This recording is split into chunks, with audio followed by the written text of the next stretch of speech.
Three things. 4. There are 3 things that are too amazing for me. 4 that I do not understand. The way of an eagle in the sky, the way of a snake on a rock, the way of a ship on the high seas, and the way of a man with a maiden. Proverbs 30:18-19. I may have liked the sayings of Agur when I was a kid because they got in at the end of the book of Proverbs, like third-string players get in for a few seconds in the fourth quarter of a game that is already safe or unsalvageable. Solomon pretty much dominates the first 22 and a half chapters. The anonymous wise gets the next 7 and a half. Then Agur gets 1, and finally Lemuel. Lemuel concentrates on wine and women. Agur focuses on song. 4 things on earth are small, yet they are extremely wise. Ants are creatures of little strength, yet they store up their food in the summer. Conies are creatures of little power, yet they make their home in the cracks.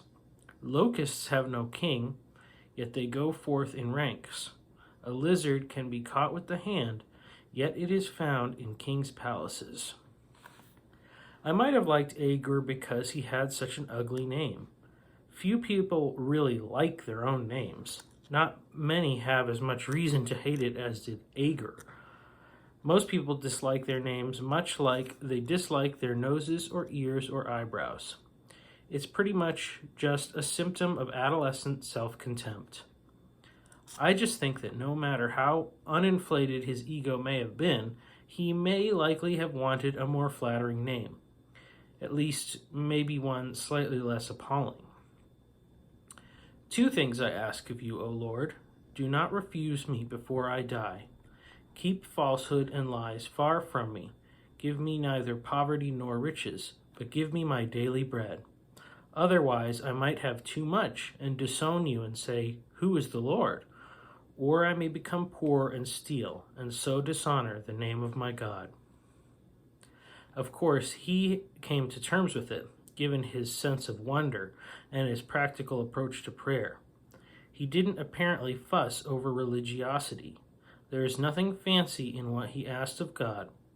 He may have gone a little overboard with requests, considering that he says he is asking 2 favors and ends up asking 5.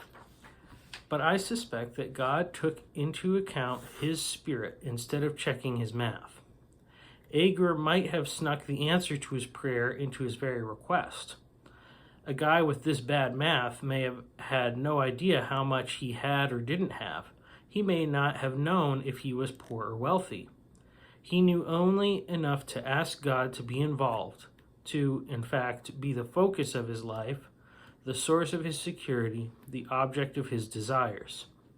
It is sometimes amazing what you can find tucked away in these much overlooked books of the Bible. It is amazing what shines through the sometimes supposed cracks. It's wonderful what a third-string, nearly unknown guy with an ugly name and a poorly developed sense of math might have to say to us. Don't stop reading. Don't stop listening. There are many things that are too amazing for all of us, many more that empower us beyond what we can understand.